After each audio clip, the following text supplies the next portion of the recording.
السلام علیکم ورحمۃ اللہ وبرکاتہ۔ محترم ناظرین،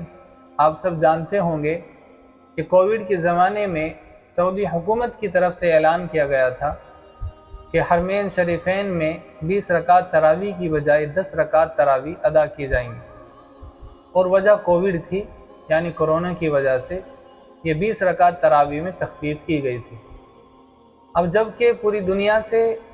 کووڈ کی تمام تر پابندیاں ختم کر دی گئی، سعودی عرب کے اندر بھی وہ پابندیاں ختم کر دی گئی، اس کے باوجود سب پابندیاں اگرچہ ختم ہو گئی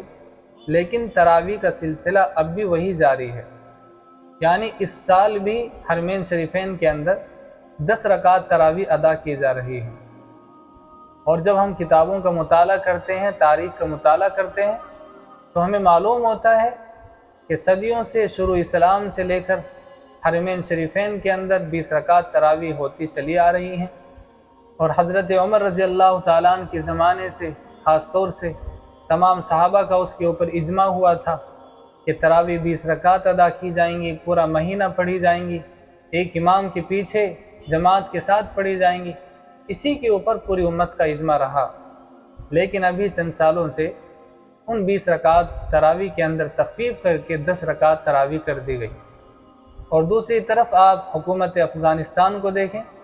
وہاں پر کیا فیصلہ آیا ہے؟ وہاں پر یہ فیصلہ آیا ہے کہ پورے افغانستان کے اندر 20 رکعت تراویح ادا کی جائیں گی۔ 8 رکعت تراویح پر پابندی لگا دی گئی، اگر کوئی 8 رکعت تراویح جماعت کے ساتھ پڑھیں گے تو ان کے خلاف کارروائی کی جائے گی۔ آپ وہاں کے حکمرانوں کو دیکھیں گے کہ ان کا مقصد صرف اور صرف اللہ کے دین کی سربلندی،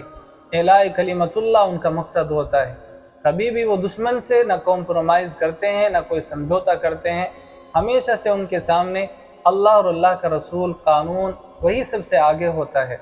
یہ فرق ہوتا ہے بعض مسلم حکمرانوں کے اندر، بعض وہ ہوتے ہیں کہ جن کا مقصد صرف دنیا داری اور حکمرانی کرنا ہوتا ہے، اور بعض وہ ہوتے ہیں کہ جن کا مقصد صرف حکمرانی کرنا نہیں ہوتا بلکہ ان کا مقصد تو اعلاء کلمت اللہ ہوتا ہے، اللہ کی رضا اور خوشنودی ان کا مقصد ہوتا ہے۔ دعا کریں اللہ تعالی ہم سب کو سننے سے زیادہ عمل کی توفیق عطا فرمائے۔